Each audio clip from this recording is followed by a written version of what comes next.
Silver ये एक scientist है, उसने 50 से ज्यादा दलीलें इस बात पर दी है कि इंसान यहाँ का रहने वाला नहीं है, वो कहीं और से आया है। जिस तरीके से ये एक प्लेनेट है, ये एक गोला है, ऐसे ही मर्क्यूरी भी एक गोला है, वीनस एक गोला है, अर्थ गोला जिस पर हम है, मार्स है, जुपिटर है। एक ने नेपट्टून को दाखिल किया, दूसरे साइंटिस्ट ने उसको खारिज कर दिया। डॉक्टर एलिस सिल्वर का कहना है कि इंसान दूसरे प्लेनेट से पनिशमेंट के तौर पर यहाँ आया है, उसे सजा दी गई। उसकी जो दलाइल है उसमें से एक ये है कि आप सूरज की तपिश को बर्दाश्त नहीं कर पाते। इसका मतलब इंसान वहां से आया है जहां सूरज का रेडिएशन नहीं है। आप अगर खाना खाते हैं तो जमीन को फाड़ते हैं, गेहूं का एक बीज लगाते हैं, वो बीज जमीन से लड़ती है, लड़ते लड़ते लड़ते अगर वो हार जाए तो वो दाना निस्तो नाबूद हो जाता है, और अगर वो जीत जाए तो जमीन की छाती फाड़ के बाहर निकलता है। फिर इस एक गेहूं के दाने से 50 दाने बनते हैं। पकने के बाद हम काटते हैं, कुटाते हैं, पिसाते हैं, माँ और बहनें उसमें पानी मिलाती, आटा का गोला बनाती, बेलन पे बेलती है, तवा में तलती है। अभी खाते नहीं है, सेम प्रोसेसिंग सब्जी की होती है। मगर इसका मतलब इंसान वहां से आया है जहां रेडीमेड खाना मिलता है। दूसरी बात, इंसान सोने के लिए गद्दा तकिया चाहिए, गर्मी में एसी चाहिए और ठंडी में हीटर चाहिए। उसने ये कहा कि इंसान, जानवरों के साथ ये सलूक नहीं होता। जानवर की बॉडी रेगुलेट करती है टेम्परेचर और क्लाइमेट्स के साथ में, लेकिन इंसान की बॉडी रेगुलेट नहीं करती है। इसका मतलब इंसान वहां से आया है जहां पर ठंडी और गर्मी का कॉन्सेप्ट नहीं है, हमेशा मौसम एक तरह रहता है। मगर कहां से आया है? Newton, I don't no. Einstein, I don't no. Kepler, तू बता, आई डोंट नो। ज़रक़ाली, तू बता, आई डोंट नो। ऑक्सफोर्ड वाला तू बता इंसान कहां से आया, आई डोंट नो। कैम्ब्रिज वाला तू बता कहां से आया, आई डोंट नो। कॉन्वेंट वाला तू बता कहां से आया, I don't know. Stephen Corleone तू बता कहां से आया, कहा I don't know. APJ Abdul Kalam तू बता कहां से आया, कहा आई डोंट नो। दुनिया के तमाम मिलल, नेहल, फिरक, मज़ाहिब, मशारिफ, मकातिब, थॉट ऑफ स्कूल्स के दकातेरा, लेक्चरर, प्रोफेसर, तू बता इंसान कहां से आया। सबने कहा आई डोंट नो। और जब हम जामियातुर रज़ा की तरफ पहुंचे, जमदा शाही, रोनाही, अशरफिया, उलमाए किराम की बारगाह में रुजू किया, तो उन्होंने कहा कुरान मुक़द्दस के अंदर एक आयत है, या आदम उस्कुन अंता व ज़ौजुकल जन्नह व कुला मिनहा रगदन हैतु शि'तुमा व ला तक़रबा हादिहि शजरा फतकूना मिनज़ ज़ालिमीन। इस आयत ने बता दिया इंसान जिस प्लेनेट से आया है, इंसान जिस गोले से आया है, उस गोले का नाम जन्नत है। नारे तकबीर।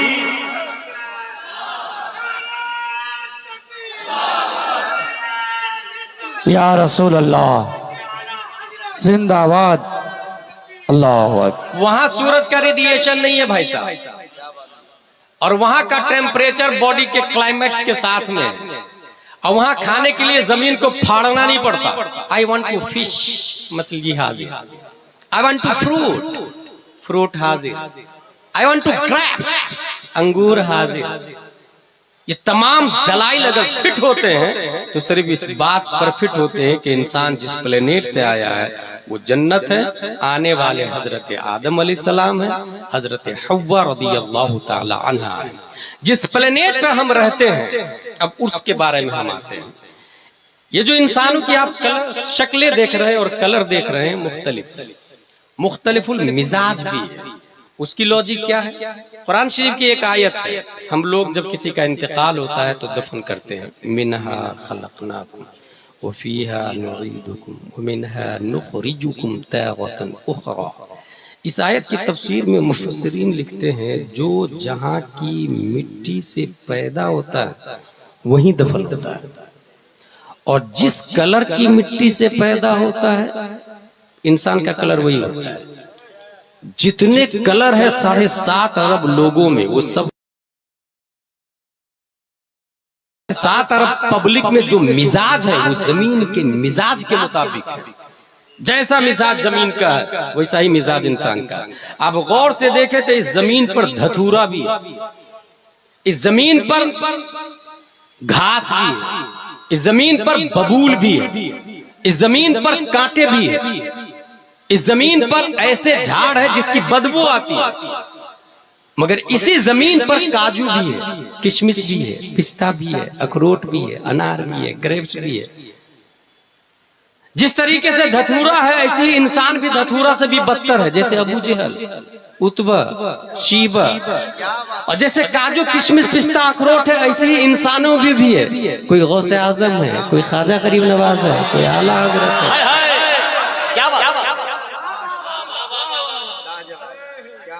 जमीन के अंदर कुछ वो पौधे हैं जो खुद भी मुस्तफीज है, दूसरे को भी मुस्तफीज करते हैं। ऐसे ही यही हाल इंसानों का भी है।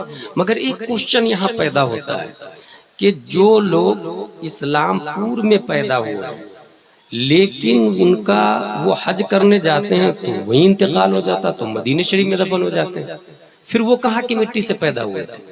इस आयत की तफसीर में मुहक्किकीन लिखते हैं कि इस्लामपुर में रब्बे कदीर उसकी माँ के पेट में जब उसकी मूर्ति बना रहा था, वल्लज़ी युसव्विरुकुम फिल अरहाम कैफ़ यशा,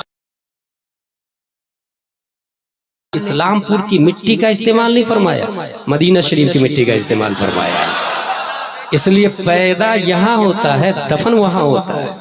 और इसी आयत से ये पता चला कि अबू बकर नबी की बाजू वाली मिट्टी से पैदा हुए हैं। यहाँ से ये मसला भी क्लियर हो गया। जो लोग कहते हैं हजरत अली अफजल है अबू बकर से, उमर से, उस्मान से, माज़अल्लाह रब्बिल आलमीन, डुप्लीकेट राफजियत और मौलाहियत की तबाहकारियां पूरी दुनिया में फैल रही है, वो इस आयत से सबक सीखे। नबी जिस मिट्टी से पैदा हुए हैं उस मिट्टी के बारे में आया वो अर्श आज़म से अफजल, वो जन्नत से अफजल है। तो लामुहाला नबी के बाजू वाली मिट्टी उसके बाद में सबसे अफजल हुई, और नबी के बाजू में अबू बकर दफन है, उसके बाद हजरत उमर दफन है, उस्मान कहीं और है, हजरत अली कहीं और है। यही आयत से पता चला कि नबी के बाद सबसे अफजल दुनिया में अगर इंसानों में कोई है तो वो हजरत अबू बकर सिद्दीक रज़ियल्लाहु अन्हु है। अब कुछ लोग वो है जो दूसरे को नुकसान पहुंचाते हैं, जैसे कांटा है, जैसे धतूरा है, खाए इंसान तो मर जाए। ऐसे ही अबू जहल और अशरफ अली थानवी है, इंसान को अगर रोग लग जाए इनका तो उसका अकीदा भी मर जाता है। जिस तरीके से बबूल का कांट दूसरे को तकलीफ देता है, ऐसी ही दुनिया में भी इंसान तकलीफ देता है। मगर इसी जमीन पर कुछ लोग सैयद शाह सनाउल्लाह बाबा की शक्ल में पैदा होते हैं। बेशक उर्स कैसे होता है? सबसे पहले तो ये क्लियर कर ले आप कि मुर्दा कौन है और जिंदा कौन है। इस हवाले से कॉमन सेंस ये है हमारे किशनगंज के एरिया में कि किसी का इंतकाल हुआ, हम लोग दफन कर देते हैं, मस्जिद में ऐलान भी हो जाता है फला का इंतकाल हुआ, नमाज जनाजा फला मस्जिद में, इन्ना लिल्लाहि व इन्ना इलैहि राजिऊन। 3 दिन के बाद कोई आके पूछे भाई वो जैद साहब कहाँ है? बोले उनका इंतकाल हो गया, मर गए हो। तो 3 दिन हो गए मरे हुए, आज तीजा था उसका, आज 10वां था, आज 20वां था, 40वां था, इंतकाल हो गया। रूह जिस्म से निकल गई मींस ही इज डेड, वो मर गया है। लेकिन यहाँ पर जितने लोग बैठे हैं सबकी रूह बदन में बाकी है। अगर कोई पूछे फला आदमी कहाँ है तो उससे सनाई में गए हुए, जिंदा है। इसका मतलब यह हुआ कि रूह बदन में बाकी है तो वो जिंदा है, रूह निकल गई तो वो मुर्दा है। यही कॉमन सेंस है। इसको क्रॉस का निशान लगाए और डस्टबिन में डाल के डिलीट कर दे, गलत। रूह का बाकी रहना ये जिंदा होने की दलील नहीं, और रूह का निकल जाना ये मुर्दा होने की भी दलील नहीं।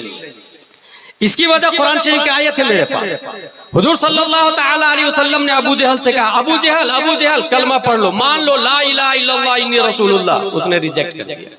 1 बार 2 बार 3 बार नबी ने बार इसरार किया। जिब्रील अलैहिस्सलाम तशरीफ लाए, या रसूल अल्लाह ये मुर्दा है। A question arises, should we note at this point?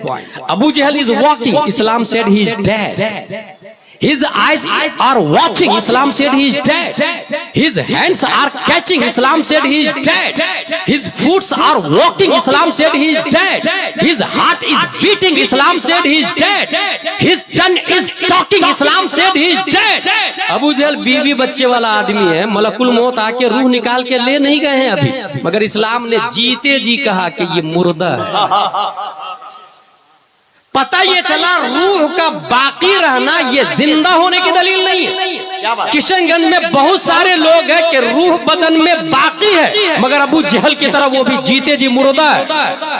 बहुत सारे लोग रूह बदन में बाकी है मगर वो जिंदा नहीं है। फिर जिंदा किसको कहते हैं? जब हमने और मुताला किया 1 हिजरी 2 हिजरी 3 हिजरी 4 5 6 7 8 9 10 20 30 40 50 60 61 हिजरी में जब करबला का जायजा लिया तो हजरत अली असगर के हल्क को तीर पार कर चुका, इस्लाम बोलता है जिंदा है। हजरत औनो मोहम्मद जा चुके, इस्लाम बोलता है जिंदा है। हजरत अब्बास के बाजू कट गए, इस्लाम बोलता है जिंदा है। हजरत हुर की रूह निकाल के मलकुल मौत ले गए, इस्लाम बोलता है जिंदा है। सिर्फ यही नहीं, इमाम हुसैन बदन करबला में सर दमिश्क में इस्लाम बोलता वला तहसबन्नल्लज़ीना कुतिलू फी सबीलिल्लाहि अमवाता, ये मुर्दा नहीं है जिंदा है। हमने पूछा अबू जहल तू जीते जी मर कैसे गया? करबला वाले आका मरने के बाद भी अब जिंदा कैसे है?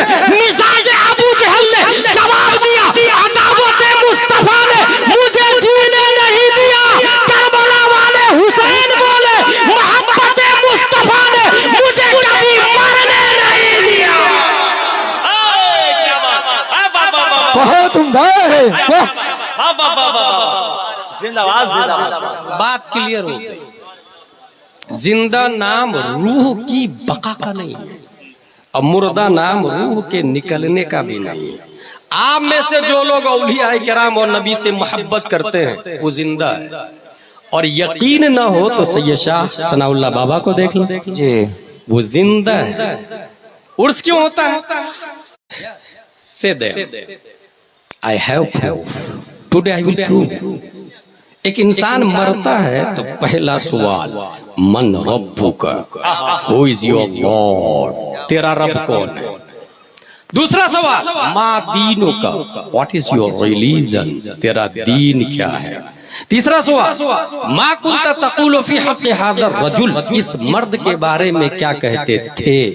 माजी इस्तिमरारी, व्हाट वो saying about this man, past continuous, माजी इस्तिमरारी।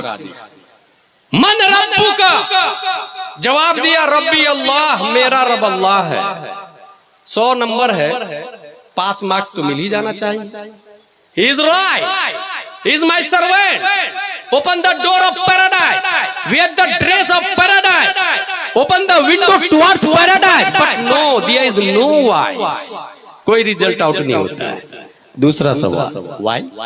क्योंकि पहले सवाल का जवाब दिया मेरा रब अल्लाह है, तो इससे थोड़ी साबित होता है वो मोमिन है। मेरा रब अल्लाह है ये डोनाल्ड ट्रंप भी बोलता है, मेरा रब अल्लाह है ये बाइडन भी बोलता है, मेरा रब अल्लाह है ये नेतन्याहू भी बोलता है। यहूदियों का अकीदा है मेरा रब अल्लाह मेरे नबी मूसा अलैहिस्सलाम, क्रिश्चियनों का अकीदा है मेरा रब अल्लाह मेरे नबी ईसा अलैहिस्सलाम। तो अल्लाह ने यहूदी नसरानी को छांटने के लिए दूसरा सवाल रखवाया, माँ दीनों का, यहूदी तो नहीं है तू, नसरानी तो नहीं है तू। जवाब दिया नो नो नो, मैं यहूदी नसरानी नहीं हूँ, दीन इस्लाम, मैं मुसलमान हूँ, यहूदी नहीं हूँ, नसरानी नहीं हूँ। अब तो रिजल्ट आउट हो जाना चाहिए, अब पास मार्क्स मिल जाना चाहिए, मगर नहीं, मेरा रब अल्लाह और मैं मुसलमान हूँ, ये सिर्फ मुसलमानों का जवाब नहीं, ये वहाबी भी बोलता है मैं मुसलमान हूँ, देवबंदी भी बोलता मैं मुसलमान हूँ, राफजी भी बोलता मैं मुसलमान हूँ, मुअतज़िला भी बोलता मैं मुसलमान हूँ, दहरिया भी बोलता मैं मुसलमान हूँ, जबरिया भी बोलता मैं मुसलमान हूँ, कादरिया भी बोलता मैं मुसलमान हूँ, अहले हदीस भी बोलता मैं मुसलमान हूँ, चकरालवी भी बोलता मैं मैं मुसलमान हूँ। इसलिए रब्बे कदीर ने मुसलमानों को वहाबी देवबंदी फिरक़े बातिला से छांटने के लिए तीसरा सवाल रखवाया, मा कुंत तक़ूलु फी हक़्क़ि हाज़ा रजुल, इस मर्द के बारे में तू दुनिया में क्या बोलता था, इस मर्द के बारे में क्या अकीदा था, इस मर्द के बारे में क्या ऐसा लिखता था। बिलफर्ज बाद ज़माने नबवी कोई नबी आ जाए तो खातमियत मोहम्मदी में कुछ फर्क नहीं आएगा। इस मर्द के बारे में क्या तू ऐसा बोलता था, जितना इल्म रसूलुल्लाह को है उतना इल्म जानवरों को है, माज़ल्लाह रब्बिल आलमीन। इस मर्द के बारे में तू क्या ऐसा बोलता था। अलहासिल गौर करना चाहिए कि शैतान व मलकुल मौत का हाल देखकर इल्म मुहीत जमीन का फख्र आलम को खिलाफ नुसूस क़त्इय्या के बिला दलील महज क़यास फासिदा से साबित करना शिर्क नहीं तो कौन सा ईमान का हिस्सा है। शैतान व मलकुल मौत को ये वसअत नस्से क़त्ई से साबित हुई। फख्र आलम के वसअत इल्म की कौन सी नस्से क़त्ई है जिससे तमाम नुसूस को रद्द करके एक शिर्क साबित करता है।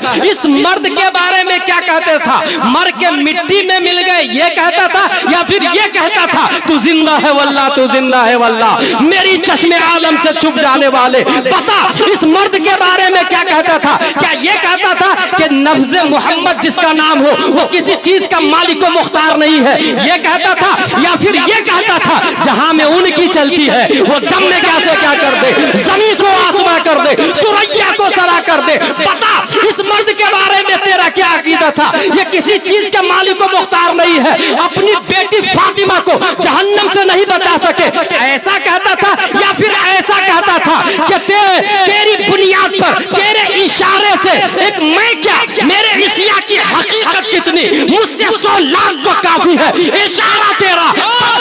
इस मर्द के बारे में तेरा क्या अकीदा था, और इस मर्द को वही पहचानेगा जो ओरिजिनल सुन्नी सही उल अकीदा होगा। क्या बात है। नारे तकबीर, नारे रिसालत, मसके आला हज़रत। क्या बात। नबी की मारिफत इस मर्द को वहाबी देवबंदी नहीं पहचानेंगे, सिर्फ सुन्नी पहचानेंगे। इसकी दलील yes yes yes I have proof. हुजूर सल्लल्लाहु अलैहि वसल्लम फरमाती वल्लाहि इन्नी ला अअरिफु हजरन बिमक्का काना युसल्ली अलैया क़ब्ल अन उबअस व इन्नी ला अअरिफुहुल आन। मैं उस पत्थर को पहचानता हूँ जो क़ब्ले बिअसत मुझे सलाम किया करता है। और कीजिएगा, नबी ने एक पत्थर को नहीं देखा। आप लोगों ने कितने पत्थर को देखा, हजारों पत्थर को देखा होगा। नबी का जुमला देखे, नबी ने हजारों नहीं करोड़ों को देखा, बल्कि नबी पूरी दुनिया को हथेली में देख रहे हैं। तो नबी ने तो हर पत्थर को देखा, मगर जुमला क्या कहा नबी ने, वल्लाहि ला अअरिफु, मैं उस पत्थर को पहचानता हूँ। काना युसल्लिमु अलैया क़ब्ल अन उबअस, जो पत्थर मुझे सलाम करता था। इसका मतलब ये हुआ कि दुनिया में पत्थर तो बेशुमार है, नबी सुन्नी पत्थर को पहचानते, सुन्नी पत्थर को, जो पत्थर सलाम करता है नबी उसको पहचान रहे हैं। नबी का जुमला देखे युसल्लिमु अलैया, सलाम का लफ्ज आया, और पूरी दुनिया में सलातो सलाम जुमा के दिन खड़े होके कौन पढ़ता, सुन्नी। अफ्रीका वाला, लंदन वाला, जर्मन वाला, लीबिया वाला, तुनिस वाला, जजायर वाला, मगरिब वाला, मुरितानिया वाला, जिबूती वाला, सुमाल वाला, जुजूर खमर वाला, नाइजीरिया वाला, इटली, सिसिली, जर्मन, माना मालूम हो या ना मालूम हो, मीनिंग जानता हो या ना जानता हो, मगर जुमा के दिन बाद जुमा खड़े हो जाते हैं और कहते हैं मुस्तफा जाने रहमत पे लाखों सलाम, शमे बज़ में हिदायत पे लाखों सलाम, या नबी सलाम अलैका, या रसूल सलाम अलैका। पता ये चला नबी पर सलाम सुन्नी पढ़ता है तो नबी सुन्नियों को पहचान लेंगे और सुन्नी नबी को पहचान लेगा। नारे तकबीर, नारे रिसालत, या रसूल अल्लाह, मसके आला हज़रत जिंदाबाद, हज़रत मौलाना गुलाम जिलानी अज़हरी साहिब। अच्छा, एक और हदीस शरीफ है पहचान के हवाले से, मारिफत मुस्तफा पर एक और हदीस शरीफ है मेरे पास। मन सल्ला अलैया यौमल जुमुअह औ लैलतल जुमुअह क़दल्लाहु लहु मिन हाजा 70 मिन हवाइजिल आखिरह व 30 मिन हवाइजिद दुनिया थुम्मा युअक्किलुल्लाहु बिज़ालिका मलाका इला आखिर। जुमा के दिन या जुमा की रात कोई दुरूद शरीफ पढ़ता है, फरिश्ते उसको नबी की बारगाह में ऐसे पेश करते हैं जैसे कोई पब्लिक अपने राजा को गिफ्ट दिया कर दिया। अच्छा, लफ्ज क्या लिखा हुआ है? वयुखबिरुनी मन सल्ला अलैया बिइस्मिही व नसबिही इला अशीरतिही। या रसूल अल्लाह, ये फला आदमी है, इसमें ही उसका नाम लेता फरिश्ता। या रसूल अल्लाह, फॉर एग्जाम्पल ये इस्लामपुर का फला आदमी है, बे इसमें ही, वो नसब ही, उसका नसब भी बयान करता है, उसका बाप का नाम यह है, दादा का नाम यह, परदादा का नाम यह, एला अशीरत ही, खानदान दर खानदान का नाम। लफ्ज देखिए, इसमें आया, नसब आया, अशीरा आया, यानी दादा, परदादा, लकरदादा, छकरदादा, हकरदादा, सबका नाम। अब अगला जुमला क्या है? नबी फरमाते हैं, वो उसब्बितहु इंदी फी सहीफतिन बैदा, मैं उसको सफेद रजिस्टर में महफूज कर लेता हूँ। क्या आया हदीस शरीफ में? वो उसब्बितहु इंदी फी सहीफतिन बैदा, सफेद रजिस्टर में उसको महफूज कर लेता हूँ। अच्छा, मैं महफूज करता हूँ, ये लिखता हूँ, क्यों? ताकि आप लोग को तकरीर सुना सकूं। लेकिन नबी की मेमोरी पावर छोटी मोटी नहीं है, बल्कि अल्लामा दहलान ज़ैनी सीरतुन नबविय्या में लिखते हैं, इन्नल्लाह तआला लम युअति जमीअन नास मिन बदाई दुनिया इला इनक़िज़ाइहा मिनल अक़ल फी जंबि अक़लिही सल्लल्लाहु अलैहि वसल्लम। दुनिया के अंदर रेगिस्तान आप लोगों ने देखा होगा, रेत में उंगली डुबोए, ये नाखून में तकरीबन 40-50 रेत के जर्रे आ जाएंगे। एक जर्रे रेत की कोई हैसियत नहीं है सरापा रेगिस्तान के सामने में। ऐसी समंदर में उंगली डुबोए, 1-2 कतरा पानी आया, एक कतरा पानी की कोई हैसियत नहीं है पूरे समंदर के सामने में। इसके अंदर ये आया हदीस शरीफ के अंदर कि अल्लाह ने जितनी अक्ल नबी को दी है, पूरी दुनिया की अक्ल आदम से लेकर कयामत तक जर्रे एक रेत के बराबर, एक जर्रे रेत के बराबर, और सरापा रेगिस्तान से ज्यादा अल्लाह ने मुस्तफा को अक्ल दे दी है। इसलिए नबी भूल नहीं सकते, नबी की मेमोरी पावर दुनिया में सबसे ज्यादा। फिर नबी क्यों लिखते हैं? भाई साहब, नबी अपने लिए नहीं, हमारे लिए लिखते हैं। और हमें जरूरत कब पड़ती है? सबसे ज्यादा जरूरत ये आखिरत में पड़ती है, और आखिरत की इब्तिदा मरने से हो जाती है। और सबसे ज्यादा मुहताज इंसान कब्र में होता है, जहां पर नकीरैन सर पर होते हैं और सवाल करते हैं। इसी को बरेली के कलंदर लिखते हैं, खड़े हैं मुनकर नकीर सर पर, न कोई हामी न कोई यावर, बता दो आकर मेरे पैगंबर कि सख्त मुश्किल जवाब में है। पूछा जा रहा है इस मर्द के बारे में क्या कहते थे, और उस मर्द के हाथ में एक फाइल है, उस फाइल में नाम लिखा हुआ है, क्योंकि मरने वाला सुन्नी है, जुमा के दिन खड़े होकर सलातो सलाम पढ़ा है। और हदीस में आया, जिसने जुमा के दिन सलाम पढ़ा, रजिस्टर में उसका नाम लिखा हुआ है बाप दादा के नाम के साथ। अब बईद नहीं है नबी ये कहे नकीरैन से, नकीरैन मेरी फाइल में तो उसका नाम लिखा हुआ है, इनसे न पूछो मैं कौन हूँ, मुझसे पूछ लो ये कौन है, मैं बता देता हूँ ये कौन है। बंदा आज़ादशुदा है ये, हमारे दर का कैसा लेते हो हिसाब, इस पे तुम्हारा क्या है? फिर मुझे दामन अक़दस में छुपा ले सरवर और कहे चलो हटो, इस पे तकाजा क्या है?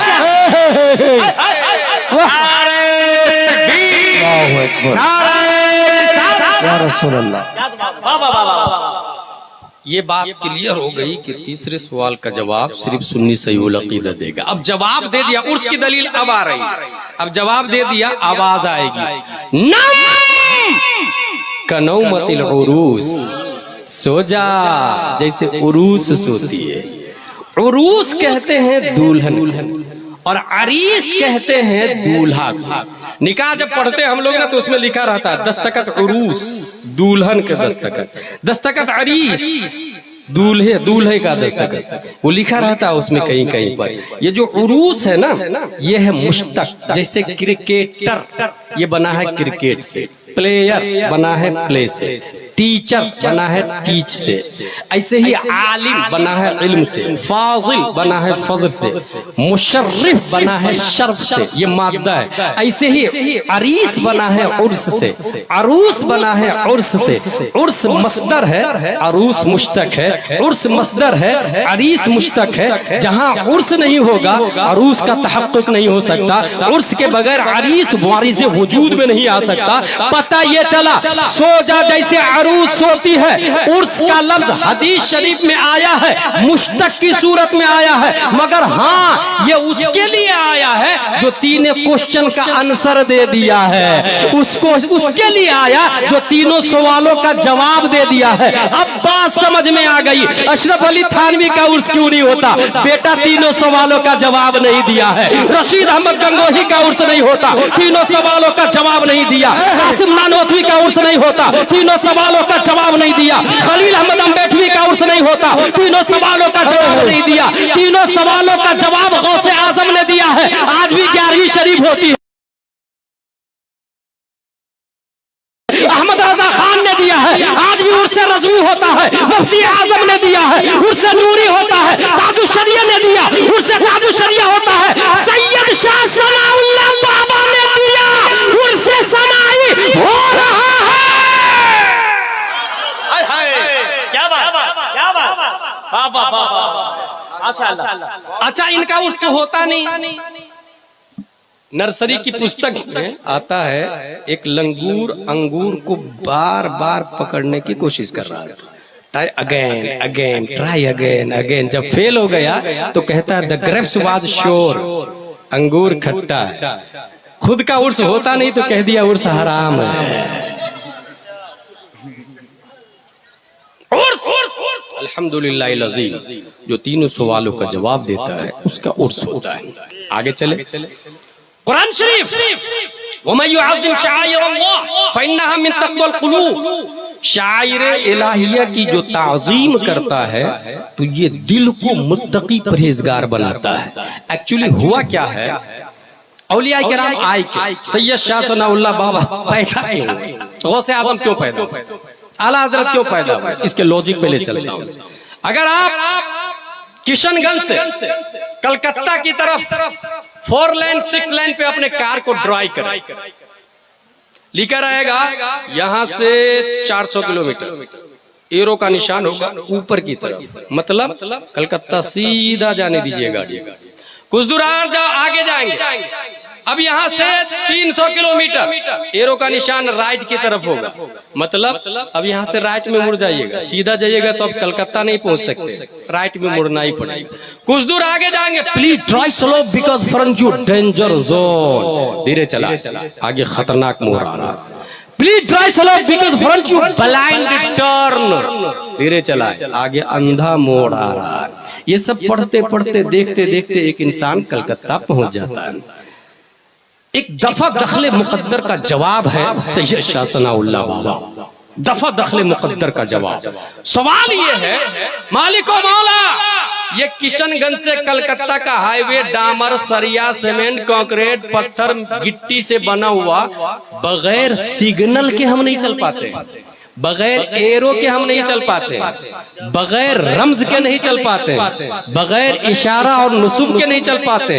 और तूने ये कहा इहदिनस सिरातल मुस्तकीम, इस्लाम सीधा रास्ता है, और ये रास्ता तो कंक्रीट का है ही नहीं, ये रास्ता तो पत्थर का है ही नहीं, ये रास्ता तो सरिया सीमेंट का है ही नहीं, ये रास्ता तो मिट्टी का है ही नहीं। मालिको मौला, जो रास्ता दिखता है किशनगंज से कलकत्ता वाला, वहां बगैर सिग्नल के नहीं चल पाते हैं। और तेरा इस्लाम दिखता नहीं है, तेरा इस्लाम एबल टू टच नहीं है, तेरा इस्लाम एबल टू वॉच नहीं है, तेरा इस्लाम एबल टू किस नहीं है, तेरा इस्लाम एबल टू हग नहीं है, तेरा इस्लाम एबल टू लुक नहीं है। फिर इस इस्लामिक हाईवे पर बगैर सिग्नल के चलेंगे कैसे? बस ये एतराज था। दफा दखले मुकद्दर के तहत रब्बे कदीर ने इस्लामिक हाईवे के दोनों किनारे सिग्नल लगाना शुरू कर दिया। रब्बे कदीर ने नूरे मुस्तफा का एक टुकड़ा साबित की पीठ में रखा तो 80 हिजरी में कूफा की धरती पर पैदा होते हैं। नूरे मुस्तफा का एक टुकड़ा शेख अबू सालेह की पीठ में रखा, 470 हिजरी में जीलान की धरती पर अल्लाह का सिग्नल बनके शेख अब्दुल कादिर जीलानी पैदा होते हैं। नूरे मुस्तफा का एक टुकड़ा ख्वाजा गयासुद्दीन की पीठ में रखा, 533 हिजरी में संजर की धरती पर हिंदुस्तान के लिए सिग्नल इलाही बनके ख्वाजा गरीब नवाज पैदा होते हैं। नूरे मुस्तफा का एक टुकड़ा अल्लामा नकी अली खां की पीठ में रखा। 10 शव्वाल 1272 हिजरी 14 जून 1856 ईस्वी में सुन्नियों के लिए सिग्नल इलाही बनके इमाम अहमद रजा खान पैदा हुए। और जिस तरीके से किशनगंज से कलकत्ता जाते समय सिग्नल की मुखालफत करने वाला कलकत्ता नहीं पहुंच सकता, इस्लामिक हाईवे के सिग्नल गौसे आजम है, ख्वाजा है, आला हजरत है, सैयद शाह बाबा है। जिसने इस सिग्नल की मुखालफत की उसकी मंजिल कभी जन्नत नहीं हो सकती, वो अपनी मंजिल की तरफ नहीं पहुंच पाएगा। और जिसने इन लोगों की मुताबकत की, इनकी बात मानी, वही अपनी मंजिल तक पहुंचेगा। पता ये चला गौसे आजम अल्लाह के वली सैयद शाह सनाउल्लाह बाबा ये सिग्नल इलाही है और सिग्नल इलाही को सुन्नी मानता है, लिहाजा अपनी मंजिल जन्नत तक सिर्फ सुन्नी पहुंचेगा। वाह, बहुत उम्दा। मजमे से नहीं, मजमे से बिल्कुल जोरदार नारा लगना चाहिए। एक आदमी खड़े होकर के नारा लगाइए बीच से। सनाउल्लाह का दीवाना है जो खड़े होकर नारा लगा सकते हैं। जोर से जवाब दो भाई, जवाब दो, जवाब दो। वाह वाह वाह यार, अल्लाह अकबर यार, बात समझ में आ गई। सिग्नल इलाही की जो मुताबकत करेगा वही मंजिल तक पहुंचेगा। यहाँ आपसे कोई पूछेगा जाकिर नायक की औलाद, भाई ये गौसे आजम और सैयद शाह बाबा या आला हजरत ये सिग्नल है, ये सिर्फ तुम्ही को दिखता है? ये रोड वाला सिग्नल सबको दिखता है, काफिर मुशरिक को भी दिखता है। और ये गौसे आजम और आला हजरत सिग्नल है, ये सिर्फ सुन्नी को दिखता है। इसलिए कयास मअल फारिक है। अगर वो ऐसा बोले तो कहिएगा pro listen to me carefully. ये जो किशनगंज से कलकत्ता का हाईवे है 6 लेन 4 लेन, रात में सिग्नल उसी को नजर आता है जिसके फॉर्च्यूनर में लाइट होती है, एक्टिवा में लाइट होती है, टोयोटा में लाइट होती है, अल्टो में लाइट होती है, औरा में लाइट होती है, स्कॉर्पियो में लाइट होती है, एक्टिवा में लाइट होती है। अगर लाइट नहीं है तो वो सिग्नल नजर नहीं आता। बात समझ में आ गई। सिग्नल तो है गौसे आजम, सिग्नल तो है आला हजरत, देखने के लिए छाती में ईमान की लाइट चाहिए और साने मसनू से साने पर इस्तिदलाल। इस बात की दलील है कि अगर ये हमको नजर आते हैं तो मतलब ये है कि ईमान सिर्फ और सिर्फ हमारे पास है। ईमान सिर्फ और सिर्फ हमारे पास। ये पूरे उर्स की बहस क्लियर हो गई। साहिब उर्स इंसान कैसे बनता है, अब इसको सुने। अल्लाह तबारक व तआला ने इंसान को पैदा किया और पैदा करने के बाद उसे सिस्टम दिया। जैसे ये फोन है बहुत सस्ता वाला, इसका नाम है रेडमी। शहबाज भाई के पास और रहबर साहब के पास महंगा वाला, ये अमीर आदमी सब है ये लोग। लेकिन ये जो मोबाइल निकलता है ना, अगर खरीदने के लिए आप जाए तो एक डब्बा मिलता है और डब्बा के साथ साथ में एक छोटा सा किताबचा मिलता है, बुकलेट। उसमें लिखा रहता है ये सिम कितनी लगेगी, इसमें बैटरी की कैपेसिटी क्या है, चलाने का तरीका के अंदर होता है। कुदरत की कंपनी का बेहतरीन शाहकार इंसान है। ये इंसान हाथ, आंख, कान, नाक, पांव वाला है। आंख का इस्तेमाल कहां करेगा, कुरान शरीफ के अंदर आया है।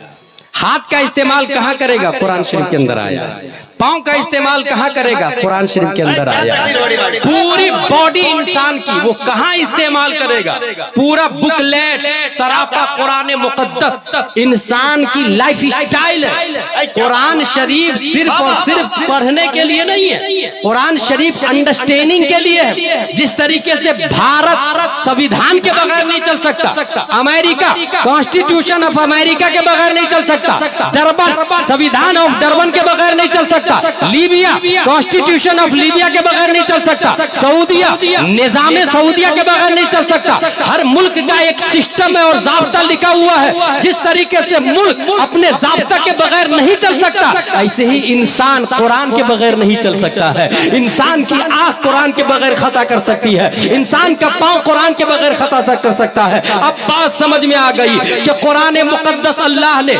इंसान को चलाने के लिए पैदा किया है, इसलिए कुरान में आया, इन्ना हादल कुरान यहदी लिल्लती ही अक़वम। अब आपसे कोई ये सवाल करेगा कि भाई साहब संविधान के अंदर तब्दीली आती है, जमाने बदलते हैं, इंसान बदलता है, कॉन्स्टिट्यूशन बदल जाता है, भारत का निजाम बदलता है, दुनिया का सिस्टम बदलता है, वो फ्लेक्सिबल निजाम है, लचक वाला निजाम है, सबके अंदर तब्दीली।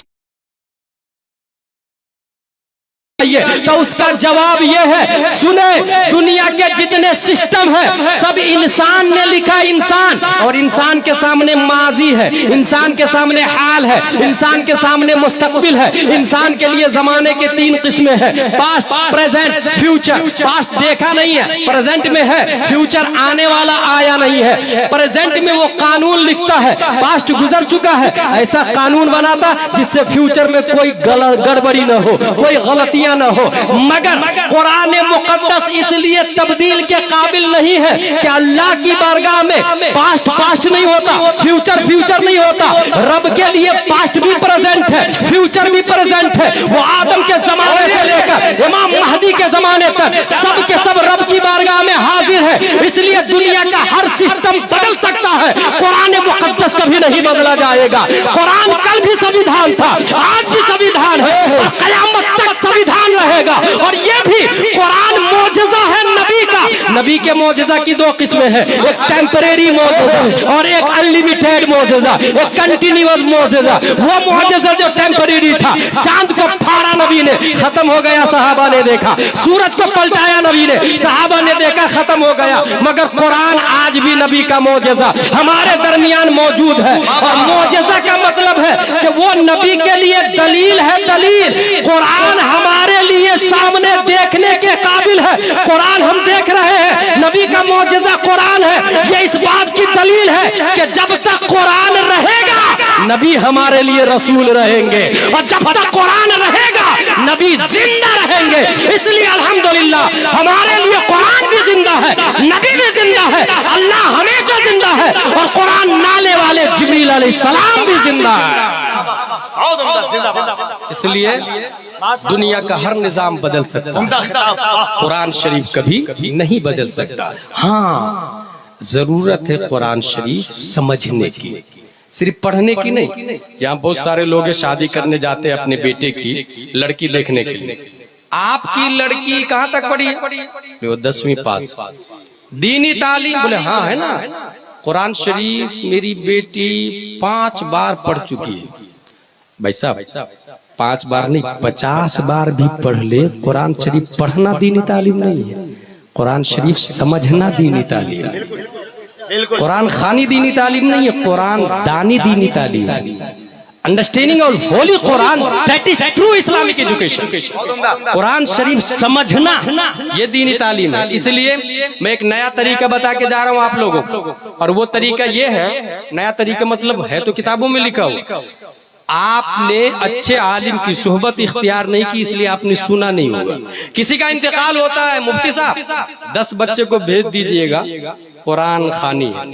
10 बच्चे आए, 3-3 पारे कुरान शरीफ पढ़े, 3 पारे कुरान शरीफ पढ़े, एक कुरान खत्म हो गया। ए अल्लाह, एक कुरान का सवाब मेरी माँ की रूह को पेश करता हूँ, कबूल फरमा, बहक़ ला इलाहा इल्लल्लाह मुहम्मद रसूलुल्लाह। ये कुरान का सवाब मिल गया, कोई शक नहीं, कोई डाउट नहीं, ये कुरान का सवाब मिला। नया तरीका, 10 बच्चे को नहीं बोला, आलिम साहब को बोला। एक आलिम साहब औरतों को पर्दे में रखे, बेटियों को पर्दे में रखे, मर्दों को पर्दे के सामने आलिम साहब के फेस टू फेस बैठा, लड़कों को फेस टू फेस बैठा।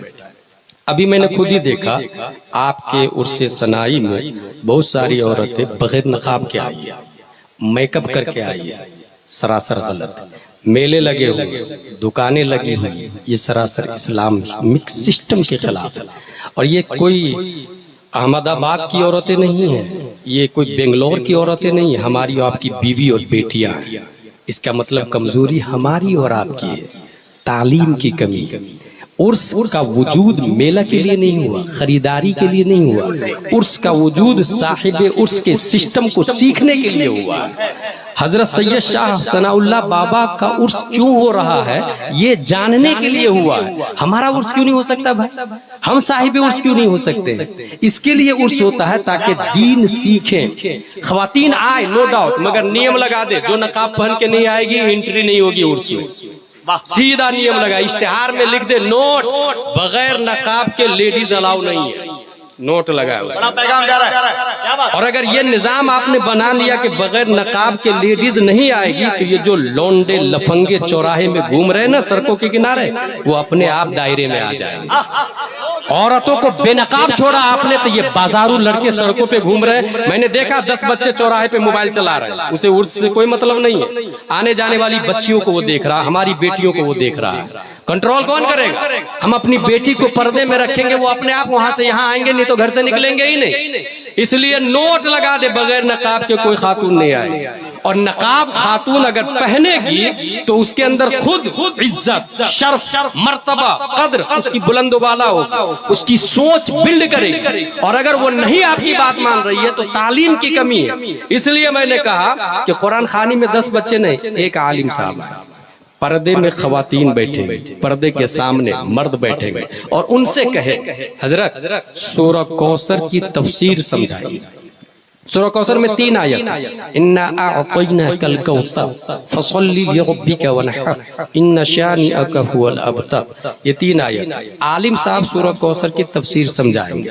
तफसीर नईमी में लिखा हुआ है, जिसने एक आयत की तफसीर समझ ली, अल्लाह तबारक व तआला 10 कुरान का सवाब अता फरमाता है। सुभान अल्लाह। कुरान खानी का तरीका देके जा रहा हूँ। 10 बच्चे आए, 3 पारे पढ़े, एक कुरान का सवाब मिला। एक आलिम साहब को बोला एक आयत की तफसीर समझे, तफसीर नईमी में है 10 कुरान का सवाब। और कौसर में 3 आयत है, तो 3 को 10 से इंटू करे तो 30 कुरान का सवाब। अब रूह हाथ उठाए और दुआ करे, ऐ अल्लाह मेरी माँ को 30 कुरान का सवाब पेश करता हूँ, कबूल फरमा। 30 कुरान का सवाब मिला, वो अपनी जगह मुसल्लम। एक आयत की तफसीर के आप आलिम बन गए, ये अपनी जगह मुसल्लम। और सुने, वो जो 10 बच्चे को आप 1000-2000 देंगे, उस आलिम से मुसाफा कर ले। हर महीने में आलिम को एक बार बोलाए, एक आयत की तफसीर समझे, और फिर तारीखी जुमला नोट करे।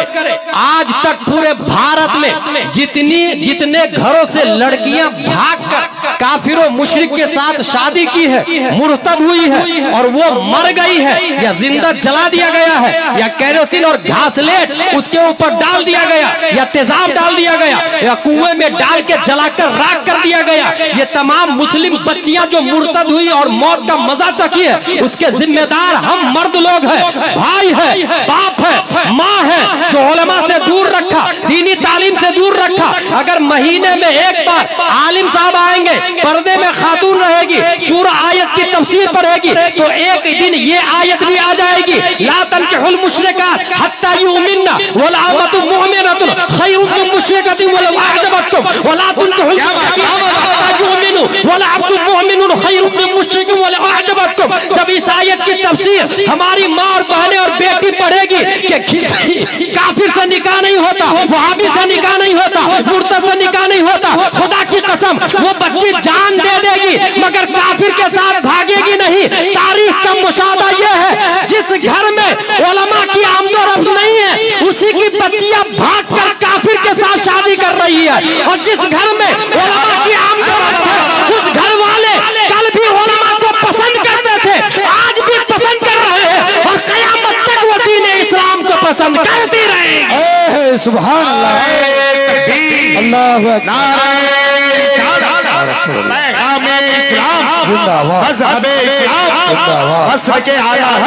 अकबर। मैंने क्या कहा, कुरान खानी में क्या करेंगे, आलिम साहब को बुला के तफसीर शरीफ, एक आयत की तफसीर। और आइंदा साल उर्स में अगर मुझको दावत दी, मोहसिन भाई जिसने दावत दी वो है नहीं यहाँ, नहीं तो मैं उनकी क्लास लेने वाला था। अहमदाबाद में है वो भी, अल्लाह जज़ाए खैर दे।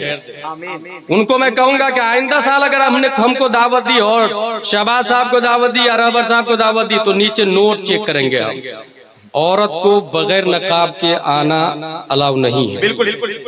अगर ये नोट लगा हुआ है उलमा की तारीफ- कमेटी वाले कान खोल करके सुन ले, जो कमेटी उलमा की रहबरी के बगैर उर्स करती है, उस उर्स को ख्वाजा गरीब नवाज के उर्स में बदलने में टाइम नहीं लगता।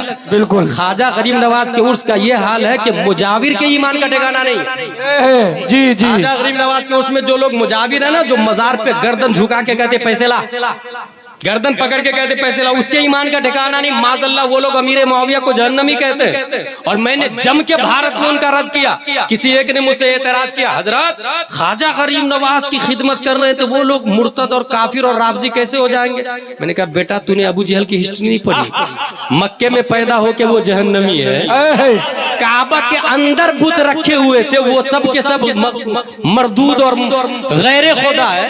अंदर बुत रखे हुए थे, तो काबा के अंदर, मक्का के अंदर, मदीने के अंदर मुनाफिक और अबू जहल लोग हो सकते हैं, तो ये तो अजमेर है। ये अगर अंदर भी पैदा होते ना तो भी अगर अमीर मुआविया को जहन्नमी कहते हैं तो माज़अल्लाह वो खुद जहन्नमी हो जाते हैं। क्योंकि अमीर मुआविया कौन है? सहाबी रसूल है। और सहाबी रसूल ही नहीं, मोमिनों के मामू हुजूर सल्लल्लाहु अलैहि वसल्लम के साले मुबारक है, साले मुबारक। उनकी बहन से नबी ने शादी की है, शादी। और सिर्फ यही नहीं, एक बुनियादी दलील देके जा रहा हूँ। कुरान शरीफ 114 सूरतें, 77,450 आयतें हैं, 3 लाख हरूफ है, 36 करोड़ से ज्यादा उलूम व फुनून है। ये कुरान शरीफ जो है ये नबी ने नहीं लिखा है, नबी ने पूरी जिंदगी में सिर्फ एक लफ्ज लिखा है। अल्लामा अरशदुल कादरी लिखते हैं नबी ने अपनी जिंदगी में सिर्फ एक लफ्ज लिखा और वो है अब्दुल्लाह। सुलह हुदैबिया के मौके से अब्दुल्ला लिखा है। जो इंसान कभी ना लिखे उनका अब्दुल्लाह लिखना भी मौजज़ा है। बेशक। कुरान नबी ने नहीं लिखा, 14 सहाबा ने कुरान लिखा है। कितने सहाबा ने? 14 सहाबा ने कुरान लिखा। और 14 सहाबा में 7वें नंबर पर हजरत अमीर मुआविया रज़ियल्लाहु ताला अन्हु है। अब बात समझ में आ गई। अजमेर के राफजियों या हिंदुस्तान के राफजियों, शियाओं, डुप्लीकेट मौलाइयों, हजरत अली की तारीफ में अमीर मुआविया को जहन्नमी कहने वालों, माज़अल्लाह रब्बिल आलमीन, कान खोल करके सुन लो। अगर अमीर मुआविया जहन्नमी है तो कुरान मुकद्दस की सूरह फातिहा पढ़ना छोड़ दो, हो सकता है अमीर मुआविया ने लिखा होगा। सूरह यासीन पढ़ना छोड़ दे, हो सकता है अमीर मुआविया ने लिखा होगा। सूरह बकरा पढ़ना छोड़ दे, हो सकता है अमीर मुआविया ने लिखा होगा। जब अमीर मुआविया जहन्नमी है तो तुम्हारा कुरान लिखने वाला जहन्नमी है। अल्हम्दुलिल्लाह रब्बिल आलमीन, हम लोग वो सुन्नी है, हमारा कुरान अल्लाह का कलाम है, नाजिल हुआ मुस्तफा पर, और जिसने लिखा वो 14 सहाबा जन्नती है, जन्नती है। इसलिए जन्नती लिखने वाले का कुरान पढ़ने वाला भी जन्नती होगा। और जिसने कुरान लिखने वाले को जहन्नमी कहा, खुदा की कसम वो जन्नती तो है, मगर जिसने जहन्नमी कहा वो जहन्नमी होगा, उसका ईमान पर खात्मा नहीं होगा। इसलिए अहले सुन्नत व जमात का अकीदा है, अहले सुन्नत का है बेड़ा पार, असहाबे हुजूर नज्म है और नाव है इतरत रसूलुल्लाह। वाह, बहुत। इसलिए जहन में बात बैठा के रखिएगा, और कभी भी ऐसा कोई आदमी आए ना फौरन फोन कीजिएगा अपने अकाबिरीन को, अपने उलमाए किराम को। याद रखे आपके घर को गवर्नमेंट बना के देगी, ये उसके सिस्टम में दाखिल हो, दे भी रही, लेकिन आपके ईमान को गवर्नमेंट हिफाजत करके नहीं देगी। बिल्कुल। इट्स योर ड्यूटी, ये आपका मैटर है, ये आपको हिफाजत करनी होगी और ये आपको समझना होगा। और यहाँ कुछ लोग क्या समझते जानते हैं? कुछ लोग देख रहा हूँ मैं 40 साल के, 50 साल के, मेरी तकरीर खत्म होने जा रही है, वो लोग ये समझते हैं I can understand Holi Quran, what is right what is wrong, I can understand. मुझे मौलाना साहब की थोड़ी जरूरत है, आलिम साहब की थोड़ी जरूरत है। I can understand English, I can understand Hindi, Hindi Quran, English Quran. वो मसला जहन में बैठा ले, इंग्लिश में कुरान लिखना ही हराम, हिंदी में कुरान लिखना ही हराम। आप कहेंगे मार्केट में क्यों बिकता है? भाई वो बिजनेसमैन है, और बिजनेसमैन काफिर और मुशरिक भी होता है या मोमिन भी होता है तो गैर आलिम होता है। गैर आलिम अगर अंबानी भी बन जाए तो वो दलील नहीं बन सकता हमारे, वो हुज्जत नहीं बन सकता हमारे। हुज्जत तो मदरसे का एक अदना तालिब इल्म है जो अनवार शरीयत पढ़ के बताता है वुजू में 4 फराइज है, चेहरा धोना, हाथ धोना, मसा करना, पाँव धोना। गुस्ल में 3 फराइज है, कुल्ली करना, नाक साफ करना, पूरे बदन पे पानी बहाना। इसलिए I can understand English Quran, Hindi Quran, wrong wrong wrong. अच्छा, फिर कुछ लोग कहते हैं कि हमारी उम्र इतनी हो गई है कि उस बुनियाद पर हमें समझ आ गई है इस्लाम की, राइट की, रॉन्ग की। पैरासीटामोल किस काम के लिए आता है कौन बताएगा? फ्लेक्शन किस काम के लिए आता है कौन बताएगा? ये दवाइयों का कंपोजिशन जो होता है, साइड सी बात, एमबीबीएस बताएगा, एमडी बताएगा, डीएम बताएगा। जो लोग 50 साल के वो समझते हैं कि मैं दीन को समझता हूं, इस्लाम को समझता हूं, उसकी बारगाह में एक क्वेश्चन कि आपके इस्लामपुर में एक बच्चा पैदा हुआ 1 महीने का, 2 महीना, 3 महीना, 4 महीना, 5 महीना, 6 महीना, 6 महीना है, उसको दे दे मोबाइल, वो गौर से देखेगा और मर्जी होगी तो पानी में डाल दे। ये होता है। Why? He can't understand value of mobile. वो डायमंड को देखेगा, मुंह में डालेगा, मर्जी होगी तो किक मार के नाली में फेंक देगा। He can't understand value of diamond. चिंगारी रख दे उसके सामने, सीधा हाथ डालेगा, चिंगारी पे पकड़ लेगा। इसलिए जितनी माएं हैं छोटे बच्चों को 24 घंटा अपनी निगाहों के सामने क्यों रखती है? वो कब नाली में गिर जाए, चिंगारी पकड़ ले, कोई भरोसा नहीं। और बहुत सारे लोग बचपन की हरकत की वजह से कहीं ना कहीं जले रहते, गिरे रहते, पड़े रहते, दाग रहता ही बदन में कहीं ना कहीं बचपन की शरारतों का। माँ जब तक 24 घंटा केयर करती है। हासिल डायमंड को 1 साल का बच्चा, 6 महीने का बच्चा किक मार के फेंक देता है दूर। वही बच्चा जब 50 साल का हो जाए, 50 साल का अब वो बच्चा हो गया है, उसको दे डायमंड, वो तिजोरी में ताले पे ताला लगा के रखता है। क्यों? उम्र 50 साल है इसलिए, या वैल्यू समझ गया इसलिए? आप कहेंगे यही वैल्यू समझ गया, उम्र की वजह से नहीं। अगर आपके दिमाग में उम्र की वजह से है तो एक दूसरी दलील दूं मैं। उसी बच्चे को जो 6 महीना हुआ इस्लामपुर में, उसको अंडमान निकोबार में जाके छोड़ दे आदिवासियों में, और फिर 50 साल के बाद डायमंड दे तो फिर लात मार के फेंक देगा। क्योंकि मैं खुद अंडमान निकोबार गया, वहां भिखारी लोग रास्ते में आ रहे थे, सिक्का दे रहे थे तो ले रहे थे, और नोट दे रहे थे तो फेंक दे रहे थे। उसको पता ही नहीं कि ये नोट भी पैसा है, उसको पता ही नहीं। अंडमान निकोबार के आज भी ऐसी दुनिया है। इसका मतलब ये हुआ कि उम्र के बढ़ने से इस्लाम नहीं समझ में आता। बुजुर्गी इल्म अस्त न के उम्र अस्त। तो जो इंसान 50 साल का हो गया है, 50 साल होने की वजह से इस्लाम समझ में नहीं आएगा। वो भी अकॉर्डिंग टू अंडरस्टैंडिंग इन इस्लाम वो दूध पीता बच्चा है। अगर वो 50 साल का बूढ़ा दूध छोड़ना चाहता है तो तामीर अदब शुरू करे, अव्वल दोम सोम चहारुम पंजुम पढ़ के अनवारे शरीयत पढ़े, अब वो दूध छोड़ा। बहारे शरीयत पर आए, अब वो बड़ा हुआ। कानून शरीयत और फतावा रज़विया पढ़े, अब वो बालिग हुआ। अब वो बड़ा हो गया, बुजुर्ग हुआ अकॉर्डिंग टू होली इस्लाम। अब वो उसके सामने में डायमंड गोल्ड दे तो उसकी वैल्यू समझ में आती है एजुकेशन की वजह से। अगर ये मिसाल समझ लिया आपने तो 50 साल के जो बूढ़े हैं उसको काफिर होने में टाइम नहीं लगेगा, मुर्तद होने में टाइम नहीं लगेगा, क्योंकि इस्लाम की वैल्यू ही नहीं समझ में आया उसको कि इस्लाम किस परिंदे का नाम है। अगर इस्लाम समझना है तो उसे दीन को पढ़ना होगा, और जब दीन इंसान पढ़ लेता है तो फिर हजरत बिलाल बन के जितना भी मार खाए यही कहता है अल्लाहु अहदुन अल्लाहु अहदुन अल्लाहु अहदुन। जितना भी सताए वो यही कहता है करूं तेरे नाम पे जान फिदा, न बस एक जान दो जहां फिदा, दो जहां से भी नहीं जी भरा, या रसूल अल्लाह करूं क्या करोड़ों जहां। अल्लाह तबारक व तआला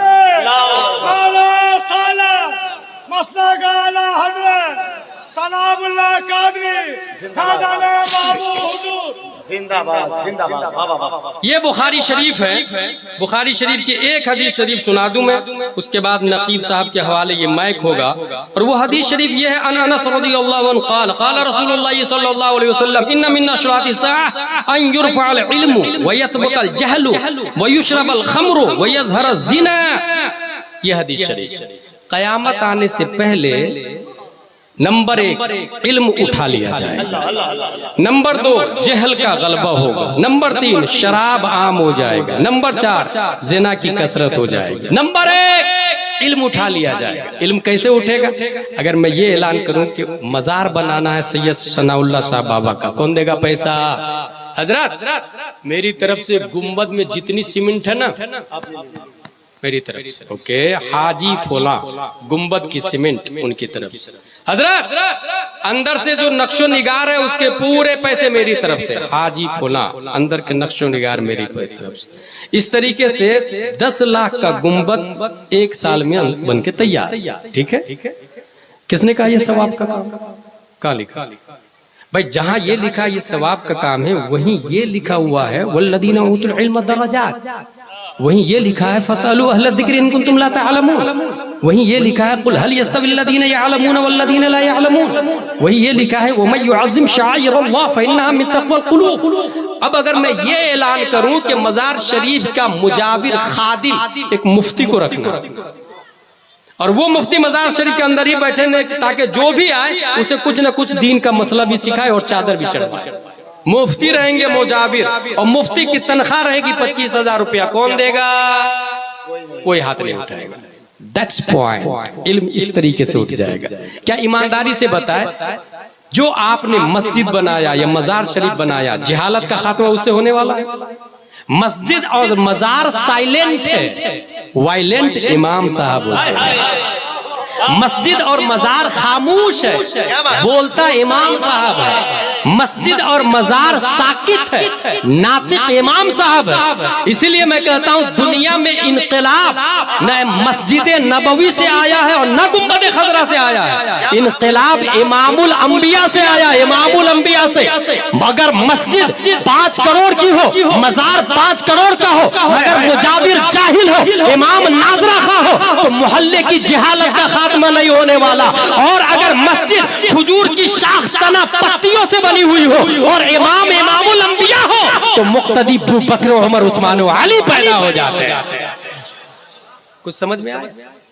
अगर आप ये कद्र करेंगे तो इल्म बाकी रहेगा, वरना धीरे धीरे इल्म उठ जाएगा। मजार रहेगा, इल्म उठ जाएगा। कयामत की निशानी बहुत बुनियादी बात बता रहा हूं और जिम्मेदारी से बता रहा हूं, हमारे उलमा तायद करेंगे। मजार रहेगा, मस्जिद रहेगी, इल्म उठ जाएगा। इसका मतलब यह हुआ कि करोड़ों के मजार बनाने से कयामत को नहीं रोक सकते आप, लेकिन 1,000 रुपया मदरसे में दे के अगर किसी को मजबूत आलिम दीन बना दिया, खुदा की कसम जब तक वो आलिम जिंदा रहेगा कयामत की मजाल नहीं कि वो आ जाए। कयामत नहीं आ सकती है जब तक वो आलिम जिंदा है, क्योंकि बुखारी में आया, अपनी तरफ से नहीं बोल रहा मैं, बुखारी में आया, इल्म उठ जाएगा। नंबर 2, जहालत का गलबा होगा। जहालत का गलबा कैसे होगा? गांव का मुखिया शराब के खिलाफ तकरीर नहीं होगी, क्योंकि मेरा कारोबार ही शराब का है। मस्जिद का मुतवल्ली कर्नाटक वगैरह में जुए का पूरा पूरा सट्टा ही चला था। कर्नाटक में जानते मुतवल्ली कैसे बनता है? इलेक्शन से बनता भाई। वोट होता वहां, वोट जिसको मिल गया वही मुतवल्ली बनेगा। आप सोचे जंगल के तमाम लोग मिलके गधे को वोट दे दे तो राजा तो वही बनेगा ना? नहीं, वोट कसरते वोट में ये नहीं देखा जाता क्वालिटी क्या है, क्वांटिटी देखी जाती है। इसलिए जहालत का गलबा कैसे होगा? मस्जिद का मुतवल्ली जाहिल, जुआ के खिलाफ तकरीर नहीं होगी, ये जहालत का गलबा। शराब के खिलाफ तकरीर नहीं होगी, ये जहालत का गलबा।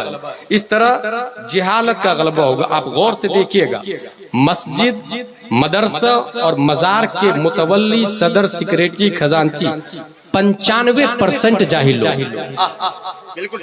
मुझे नहीं मालूम कहां पर कौन है, मैं नहीं जानता, मगर जो बात बोल रहा हूं वो मुशाहदा से बोल रहा हूं।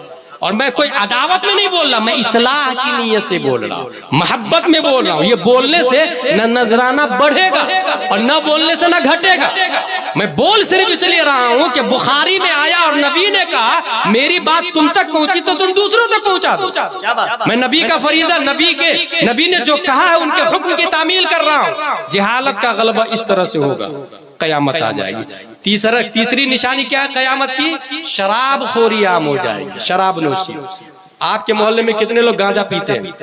कितने लोग कुकीन हैं? चर्स वाले कितने लोग हैं? अफीम वाले कितने लोग हैं? इंजेक्शन लेने वाले, गोली लेने वाले। अच्छा, कुछ लोग ऐसे कि कुछ नहीं मिलते हैं तो पूरा पूरा कप सिरप पी जाते हैं ताकि नशे में मस्त हो जाए। ऐसा भी होता है भाई। ये जो मोहल्ले में नौजवान लोग नशा में बर्बाद हो रहे हैं, कयामत की निशानी है। अगर इसको रोकना है तो अपने बच्चों पे नजर रखे, किसके साथ खेल रहा, किसके साथ बैठ रहा, उठ रहा। और चौथी निशानी, वमा अलैना इल्लल बलाग। चौथी निशानी क्या है? ज़िना आम हो जाएगा। और इसकी सबसे भारी दलील दो, आप शॉक हो जाएंगे। एक नहीं, दो नहीं, 208 कंट्री है ना, 150 मुल्कों ने ज़िना बिर रजा को कानूनी तौर से पास कर दिया। रबर साहब आपने सुना ही नहीं मैंने क्या बोला। 150 मुल्कों ने ज़िना बिर रजा को कानूनी तौर से पास कर दिया, जिसको लिविंग रिलेशनशिप नाम दिया। इंडिया में भी अलाउ हो गया भाई साहब, कहाँ है आप? और इसका मतलब समझ रहे हैं लिविंग रिलेशन का, आपकी बीवी आपके होते हुए किसी और मर्द से कांटेक्ट बना सकती है, आप कुछ नहीं कर सकते हैं। ये मुल्क में लीगल तौर से पास हो गया। इसी को कहते हैं, नबी ने 1400 साल पहले फरमाया ज़िना का गलबा हो जाएगा। यही ज़िना का गलबा है। अब अगर इससे बचना चाहते हैं तो वो जो औरतें बोलती है ना, लड़कियां आजकल बोलती है ना, मेरा जिस्म मेरी मर्जी, ये उसी घर की लड़कियां बोलती है जिसमें उलमा का आना जाना नहीं होता है, जिसमें कुरान खानी कुरान दानी नहीं होती है। ये उसी घर की औरतें बोलती है, मेरा जिस्म मेरी मर्जी नहीं, मेरा जिस्म मुस्तफा की मर्जी। क्योंकि अन्नबी औला बिल मुमिनीना मिन अनफुसिहिम, अल्लाह ने कुरान शरीफ में आया, इन्नल्लाह हश्तरा मिनल मुमिनीना अनफुसहुम व अमवालहुम बिअन्ना लहुमुल जन्नह। अल्लाह ने खरीद लिया है मोमिनों को, अल्लाह ने खरीदा है मोमिनों को। पता क्या चला? हम बिके हुए। और जब हम बिके हुए हैं तो हमने जिस जानवर को खरीदा उस पर मेरी हुकूमत चलेगी, जानवर की हुकूमत नहीं चलेगी। किताब मैंने खरीदी है, इस पर मेरी हुकूमत चलेगी। मैं चाहूं यहाँ रखूं, मैं चाहूं ले जाऊं, मैं चाहूं आपको दे दूं, कोई और इस पर तसर्रुफ नहीं कर सकता। अल्लाह ने जब मोमिनों को खरीद लिया है तो इसका मतलब यह है कि बॉडी मेरा जिस्म मेरी मर्जी गलत, मेरा जिस्म मुस्तफा की मर्जी, मेरा जिस्म अल्लाह की मर्जी। इसी वजह से बरेली के कलंदर कहते हैं, काम वो ले लीजिए तुमको जो राजी करे, ठीक होना मेरा रजा, तुम पे करोड़ों दरूद। अल्लाह ने खरीदा है, कीमत जन्नत की है। सवाल पैदा होता है, बेचा किसने है भाई साहब? खरीदो फरोख्त के लिए डीलिंग होती है ना, बाय मुश्तरी होता है ना, सामान मुतय्यन होता है ना, कीमत मुतय्यन होती है ना। तो यहाँ पर सामान है इंसान, जान, माल। मोमिन से खरीदा अल्लाह ने जान को, माल को, कीमत भी दिख गई जन्नत। खरीदा किसने? अल्लाह ने। बेचा किसने भाई साहब? हमने तो बेचा नहीं, हमारी तो इतनी ताकत भी नहीं है कि हम अल्लाह से बात कर सके।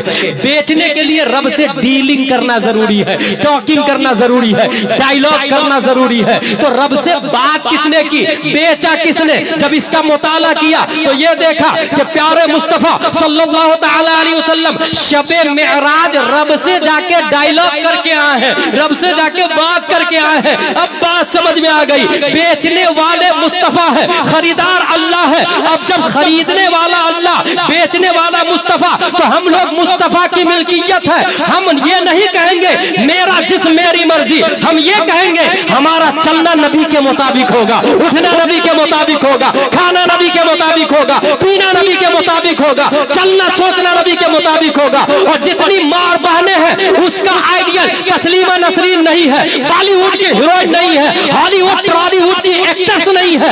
मार बहने ये कहे मेरा जिस्म कनीज़े फातिमा की तरह होगी, मेरा हाथ कनीज़े फातिमा की तरह होगी, मेरा पहनावा दिखावा लिखावा सब कुछ होगा तो हजरत फातिमा तुज़ ज़हरा की तरह होगा। क्योंकि अल्लाह ने खरीद लिया है मोमिनों की जान और माल को, नबी ने बेचा है। इसलिए बरेली के कलंदर इस मोमिन की तर्जमानी करते तो इरशाद फरमाते हैं, वो तो निहायत सस्ता सौदा बेच रहे हैं जन्नत का, वो तो निहायत सस्ता सौदा बेच रहे हैं जन्नत का। हम मुफलिस का मोल चुकाए, अपना हाथ ही खाली। लिहाजा हर काम अपनी माँ और बहनों को समझाएं, घर पे ये आपकी जिम्मेदारी है, उन दीनी तालीम दें। और हाँ, मोबाइल के जरिए, चैनल के जरिए, सोशल मीडिया के जरिए लोग दीन सीखते हैं। चैट जीपीटी वुजू में कितने फराइज है? उधड़ाक से बोल देगा वुजू में 4 फराइज। यूट्यूब पे जाए, गुस्ल में कितने फराइज है? उधड़ाक से बोल दे। अच्छा, डाला किसने? भाई साहब आप भी डाल सकते हैं चैनल बना के। अब एक इंसान जो पढ़ा लिखा नहीं है वो ये डाल दिया वुजू में 6 फराइज है, और आपने कहा वुजू में कितने फराइज है? उसने कहा 6 फराइज है। कुल्ली करना, नाक साफ करना, चेहरा धोना, हाथ धोना, मसा करना, पाँव धोना, ये 6 हो गए। आपको क्या पता चलेगा सही है या गलत है? इसलिए मोबाइल से दीन सीखना सही नहीं है, मोतबर नहीं है, क्योंकि उसमें बदमजहब ज्यादा है, सहीहुल मजहब कम है। मोबाइल से दीन सीखने से पहले अपने अच्छे आलिम से कांटेक्ट कर ले कि फला इंसान को मैं सुन रहा हूँ, सही है या गलत। चैनल ज्यादातर बदमजहबों के हैं, इसलिए आप लोग अपना अपना मोबाइल निकालें।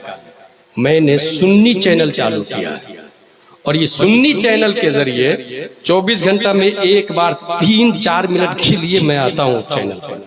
उस चैनल में वीडियो नहीं है, उस चैनल में टेक्स्ट मैसेज आएगा, ऑडियो आएगा, क्योंकि वीडियो अलाउ नहीं। और ताजुल शरिया का खलीफा कहाँ से चैनल खोलने जा रहा है? जो लोग ये कर रहे हैं इसके जिम्मेदार ये लोग हैं, मैं नहीं। अल्हम्दुलिल्लाह हमने सोचा है जब तक हमसे हो सकेगा हम ताजुल शरिया के फतवा पर अमल करेंगे। इसलिए जब हम स्टेज से उतरते हैं या रूम में जाते हैं तो कुछ साहिब खाना जिद करते हैं, हजरत एक सेल्फी, हजरत एक सेल्फी। अब ये सेल्फी हराम, हराम अशद हराम है। ये डुप्लीकेट शायर समझा है क्या, जो 40,000 लेके मदीना जाके सेल्फी लेके आता है, गुम्बद खजरा को पीछे डालता और सेल्फी लेके भेज देता। भाई साहब, जो इंसान आशिके रसूल होगा वो मदीने में जाके सेल्फी नहीं लेगा, वो मदीने में जाके कहेगा हरम की जमीन और कदम रख के चलना। अरे सर का मौका है हो जाने वाले। जो इंसान मदीना शरीफ जाएगा वो गुम्बद खजरा को पीछे डाल के वीडियो कॉल करेगा और अपने दोस्तों से, जीएफ से, बीएफ से बातें करेगा कि देख गुम्बद खजरा मेरे के सामने में मैं हूँ। नहीं, माज़अल्लाह, जो आशिक रसूल होगा वो ये कहेगा मदीने के खित्ते खुदा तुझको रखे गरीबों फकीरों के ठहराने वाले। जो आशिक रसूल होगा वो ये कहेगा गिले तैबा में मिल जाऊं, गुलू में मिल के खिल जाऊं, हयाते जावेदानी से मुझे यूं आशना कर दे। हम रज़ा तेरे दिल का पता चला बमुश्किल, दरे रोज़ा के मुकाबिल हम वो नजर तो आया। ऐसा घुमा दे उनकी वेला में खुदा हमें, ढूंढा करूं पर अपनी खबर को खबर ना हो। तू वहां जाके अपनी खबर की बात करता है, एक आशिक तो अपनी खबर की बेखबरी की बात करता है, और तू होशो हवास में वीडियो कॉल कर रहा, पब्लिक को बेवकूफ बना रहा कि मैं आशिक रसूल हूं, मैं उम्रा करने जा रहा हूं, मैं हज करने जा रहा हूं। याद रखे, एक हज नहीं हजारों हज कर ले, उम्रा कर ले, अगर खुलूसुल लिल्लाहियत नहीं है और हराम काम कर रहा हो, बंदे की हक तलफी किए हुआ है। या ये मसला ज़हन में रख के अच्छे से सुन ले। मकान बनाया और 1 इंच जमीन दबा के बनाया। अब एक उम्रा नहीं, हर साल एक उम्रा करता, क्योंकि करोड़पति आदमी है। वो सोच रहा है कि नहीं मैं पाको साफ हूं। गलत भाई साहब, 50 बार उम्रा कर ले और 11वीं शरीफ में रोजाना नहीं बल्कि हर साल 11 देख बकरा भी काट के खिलाए। वो जो 1 इंच जमीन हराम की लिए ना, उसका कफारा नहीं होने वाला है। पहले वो 1 इंच वापस देना होगा उस गरीब को जिसकी जमीन है। सुनो भाई, इस्लाम सुनो। जब तक वो जमीन वापस नहीं करेंगे आपका हज, आपका उम्रा मुंह पे मार दिया जाएगा। आमिलतुन नासिबतुन तस्ला नारन हामिया, और ये मैं नहीं, आला हजरत ने फतवा रज़विया शरीफ के अंदर लिखा है। और ये ऐसे ही है जैसे कोई हाथ में गोबर पकड़ लिया, नजासत गलीजा पकड़ लिया और समंदर में डुबकियां लगा रहा, नहा रहा, पाक होगा वो? उसे गोबर छोड़ना पड़ेगा। ऐसे ही कुआं के अंदर कुत्ता गिर के मर गया, पूरा पानी निकाल दिया आपने, कुआं पाक हो जाएगा? ना, कुत्ते को निकालना पड़ेगा। ऐसे ही वो 1 इंच जमीन देनी पड़ेगी। किसी का 1 रुपया हराम का खाया ना आपने, पहले वो वापस करे, वो वापस करे, तब 11वीं शरीफ करे, तब उर्स में आपकी तरफ से लंगर आम हो, तब अल्लाह तबारक व तआला गुनाह को माफ फरमाएगा। यहाँ बहुत सारे लोग हैं, उलमा की बात कर रहा हूं मैं, खुसूसन खतीब जो नजराना ले लेते हैं और प्रोग्राम में नहीं आते तो पैसा भी वापस नहीं करते, एडवांस लेते हैं टिकट वगैरह के लिए, प्रोग्राम अगर कैंसिल हुआ तो पैसे भी वापस नहीं करते। मैं 9 महीने जेल में था, 40 प्रोग्राम कैंसिल हुए थे और 40 का या तो प्रोग्राम कर रहा हूं या उसके पैसे वापस कर रहा हूं। भाई जब अल्लाह हलाल का दे रहा तो हराम खोरी क्यों? मरना है और मन रब्बों का सवाल हमसे भी होगा, माँ दीनों का सवाल हमसे भी होगा। और हदीस शरीफ के अंदर आया इन्ना शर्र शर्र शिरारुल उलमा इन्ना खैरुल खैर खियारुल उलमा, शर्र कौम भी उलमा है और खैर कौम भी उलमा है। इसलिए पहचानना है आपको कौन सुन्नी सहीउल अकीदा आलिम बाअमल है, कौन सुन्नी सहीउल अकीदा आलिम बाअमल खतीब है, कौन सुन्नी सहीउल अकीदा शायर बाअमल शायर है। उनको बोला है। अल्लाह तबारक व तआला हम सबको कुरान शरीफ, हदीस शरीफ, फिक़्ह शरीफ पढ़ने, समझने, अमल करने की तौफीक अता फरमाए। उस चैनल की बात कर रहा था मैं, नंबर मैं दे रहा हूँ चैनल का, मोबाइल में नंबर नोट करें और आप ये मैसेज कीजिएगा, मुझे अपने चैनल का लिंक भेजिए। इतना ही, बार बार किसी ने फोन किया या मैसेज किया, by one touch can you give in black list. Number है 90090195330. Listen to me once more. 90090195330. नकीब आज़म हिंदुस्तान के हवाले माइक।